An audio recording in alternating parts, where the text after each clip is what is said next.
to Unfuck the Poor, Episode 20, The Epilogue. A lot has happened since I both wrote Unfuck the Poor in 2020 and recorded it as a podcast and audiobook in 2021. As we approach 2022, I look back on what I've written and recorded, and considering contemporary events, I feel I can only double down on the dire need for individual and collective action. Everything I have written about has mutated into something worse.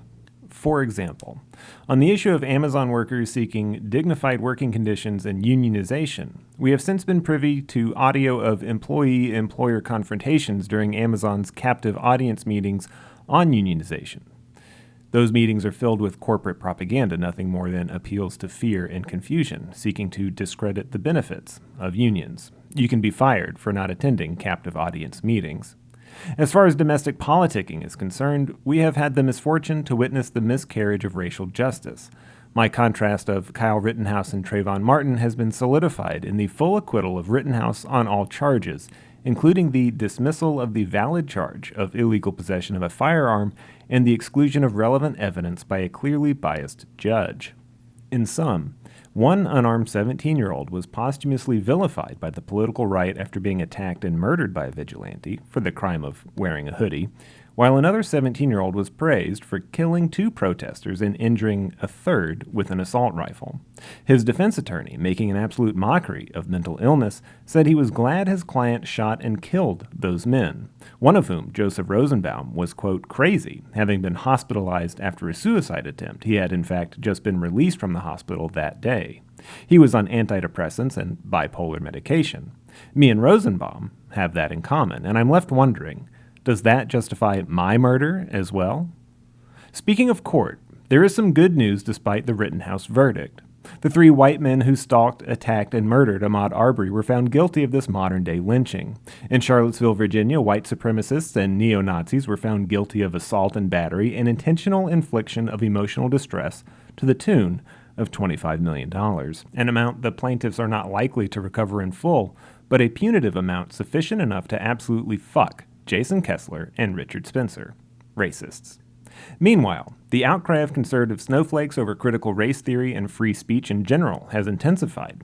News reports of threats of book burning in Spotsylvania, Virginia, and banning of books in schools. See Virginia's new governor, Glenn Youngkin, and legislation that actively prohibits the discussion of the lingering consequences of slavery all point to a new wave of blatant oppression aimed solely at protecting white supremacy. See Florida, Idaho, Arkansas, and Oklahoma, with Michigan, Tennessee, Texas, Georgia, North Carolina, South Carolina, Ohio, South Dakota, Arizona, Kentucky, Utah, and New Hampshire following suit to ban critical race theory explicitly, while Iowa, Louisiana, Maine, Missouri, Pennsylvania, Rhode Island, Wisconsin, and West Virginia are considering legislation to prohibit the teaching of, quote, divisive concepts.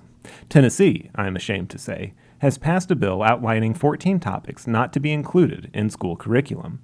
It should be noted that the Tennessee bill, Tennessee Code Annotated Title 49, Chapter 6, Part 10, reads Part Equal Rights. It bans schools from teaching that one race or sex is superior to another. It is hard to argue with that wording, but it has a catch. As part of the, quote, both sides line of thinking, historic accounts of ethnic groups must be taught through, quote, impartial discussion. Impartial is a loaded word. Is it partial to say that black Americans were brought to this continent, this nation specifically, against their will? They were forced immigrants with no papers or rights to return to their country of origin? Is it partial to say that we are still facing the repercussions of this forced immigration? A court will decide, or an equally, quote, impartial jury. In the same vein, we have an instance of police officers offended by a poster on fascism at an Indiana high school, engaging in a heated exchange with a minor school student because they felt attacked by the poster, so, in turn, they behaved in a way that only reinforced the validity of said poster. They behaved like fascists. You just let that sink in. Officers offended by a poster on fascism behaved like fascists at a public school, no less, in having a student's project removed from view. In yet another instance, we have the organizers of the Unite the Right rally in Charlottesville, since convicted, going on racist rants as they mock the civil trial against them for conspiracy to commit hate crimes. The disparity between the two is depressing. On one side, a child intimidated by police for criticizing fascism, and on the other, grown men making racist jokes in court, all in the name of good fun. Americans convinced that the COVID vaccine has nanotechnology in it are bathing in borax, while those who refuse the vaccine claim they know better than the rest of us, while unvaccinated pregnant women are dying of COVID infections and complications at alarming rates, and the U.S. death toll from COVID surpassed 750,000. The disinformation is so widespread and its deadly consequences so common that there's a subreddit devoted to those who mock COVID measures and then die from it as a result. r/Herman Cain Award doesn't mock these deaths, but serves as a sober public awareness. The similarities between all cases are incredible and tragic. Misinformation is killing Americans. This is what polarization looks like. While there are currently 8 approved COVID vaccines available for free for the first world, poorer nations do not have such access and protection. This is fucked. We have a new COVID variant as of this writing, November 2021, Omicron, news of which is all at once predictable, exhausting, and frightening. Our representatives are doing us no favors. The extent of Joe Manchin's wealth from coal plants has become a glaring red flag for his continued resistance to sustainable energy. Kyrsten Sinema has shown herself to be a charlatan of a Democrat. She's obviously a Republican posing as a Democrat in order to block progressive legislation. At the same time, Paul Gosar, the Republican representative from Arizona's 4th District, has been censured for posting an absolutely absurd and rat-fucked video showing his superimposed face on an anime character severing the neck of a superimposed Alexandria Ocasio-Cortez and then attacking a superimposed Biden. Republican Representative Lauren Boebert of Colorado posted a video on Facebook just last week, implying that Minnesota Rep. Ilhan Omar had been mistaken for a terrorist in an elevator on Capitol Hill. You know, because Muslim and brown. Don't worry, it was just a joke. And like children, Republicans have taken to calling the collective of progressive black and brown representatives the Jihad Squad, because, you know, they're dangerous brown women.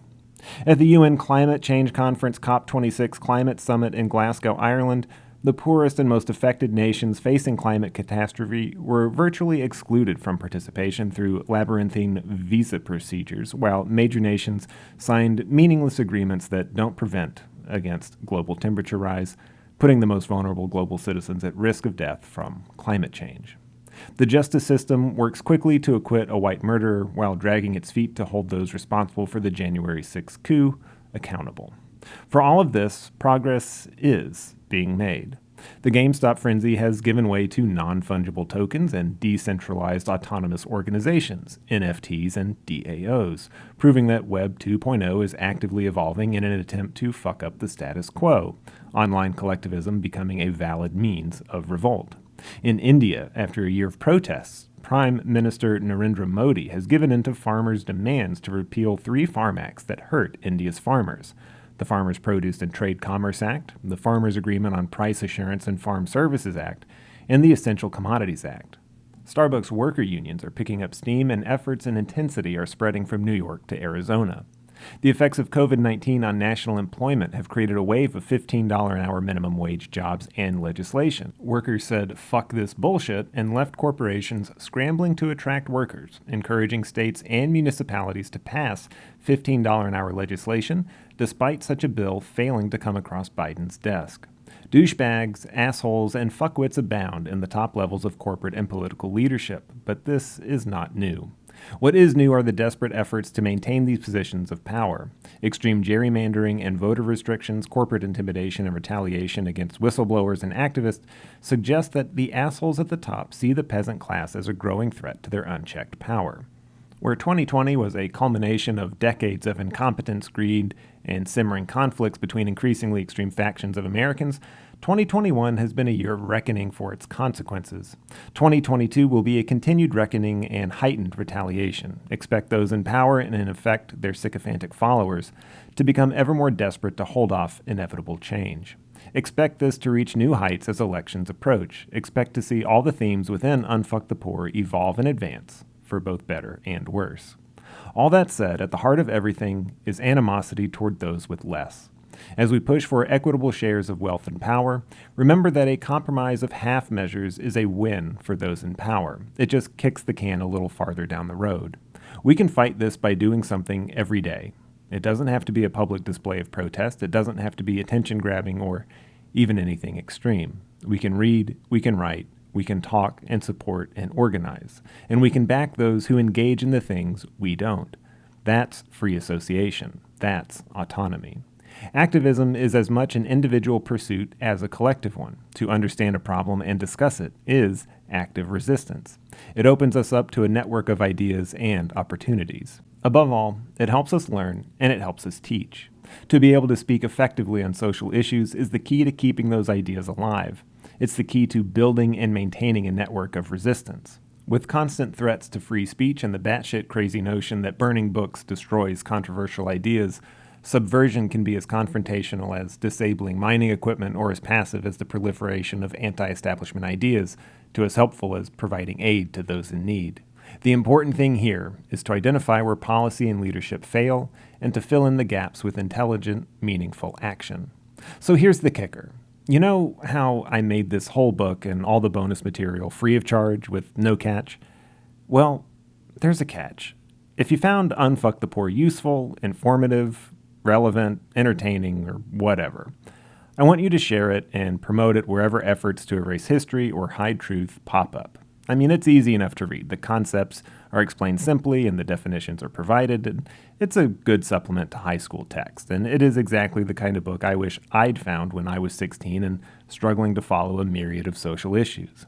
It's equally accessible to adults looking to dive a little deeper into the politics of money, and for those seeking validation for their own suspicions of wealth and power, and hopefully for those looking for their own jumping off point in researching or understanding any of the issues therein. It's a perfect subversion to laws like those being passed in Tennessee, an attempt to ban unpleasant histories from reaching young Americans. So please, share the book, share the podcast. Hell, I'll even start for you. I'm going to print this book and hide it in a library somewhere. Then I'm going to print another and leave it at a Starbucks. Then I'm going to print another, and another, and another. And I want you to do the same. Print it, email it, link it, share it. Consider this call to action your first foray into activism. Distributing a book is just challenging enough to be enjoyable and is a direct challenge to the growing calls for censorship of uncomfortable ideas. If you have ideas for Unfuck the Poor, whether a single essay for AskALeftist.com or a topic for a whole-ass book, if you have questions or comments, feel free to share them. What's up next for Unfuck the Poor? I have no idea. I guess I'll have to write another book.